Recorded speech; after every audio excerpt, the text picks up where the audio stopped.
Hello guys, మళ్ళీ మా ఆయన రెసిపీతోనే వచ్చేసాను. ఎగ్ ఆమ్లెట్ చేస్తున్నాడు. అండ్ మా ఆయన చేసే bread omelette, egg omelette, dosa ఇలాంటి కొన్ని రెసిపీస్ ఉంటాయి.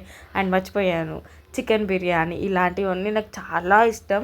కానీ ఎప్పుడో చాలా రోజులకి ఒక్కసారి చేస్తాడు. సో ఈరోజైతే ప్లీజ్ చేస్తే చేస్తున్నాడు అనమాట. 2 eggs అయితే పలగొట్టుకొని బాగా బీట్ చేసుకోవాలి అనమాట. అందులో మిరియాల పొడి, కొంచెం కారం అండ్ సాల్ట్ వేసుకోవాలి. అలాగే చిన్న చిన్న ముక్కలుగా చాప్ చేసుకున్న ఆనియన్స్ అండ్ పచ్చిమిరపకాయలు వేసుకొని బాగా బీట్ చేసుకోవాలి. బీట్ చేసుకుంటే మాత్రం బురుగు వస్తుంది కదా, అలా వస్తేనే ఆమ్లెట్ మంచిగా వస్తుంది. అండ్ ఇక్కడ కొంచెం అల్లం వెల్లుల్లిపాయ పేస్ట్ కూడా వేసుకోవాలి. మరీ ఎక్కువ వేసుకుంటే కూడా అదే టేస్ట్ వస్తుంది అనమాట, వగర్ అనిపిస్తుంది. చూడండి, ఇక్కడ కారం అండ్ సాల్ట్ వేసుకోవాలి. ఎక్కువ వేసుకోకండి, కొంచెం చూసుకొని వేసుకోవాలి. అండ్ పసుపు.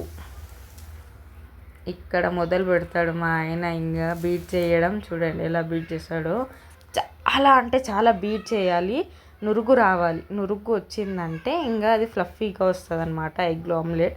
ఇది మా ఆయన నాకు చెప్పిండు. యాక్చువల్గా చెప్పాలంటే ఎగ్ ఆమ్లెట్ చేసి అంత పర్ఫెక్ట్గా అయితే నేను మా ఆయన అంత పర్ఫెక్ట్ చేయను, ఏదో చేస్తాను. చూడండి, ఇక్కడ వేసుకున్నాడు ప్యాన్ మీద. లో ఫ్లేమ్లోనే పెట్టుకోవాలి. హై ఫ్లేమ్లో పెట్టుకుంటే వెనకాల మొత్తం మాడిపోతుంది, పైన మాత్రం ఉడకదు.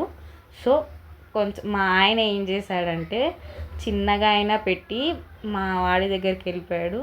లాస్ట్కి వచ్చేసరికి లైట్గా మాడిందనమాట.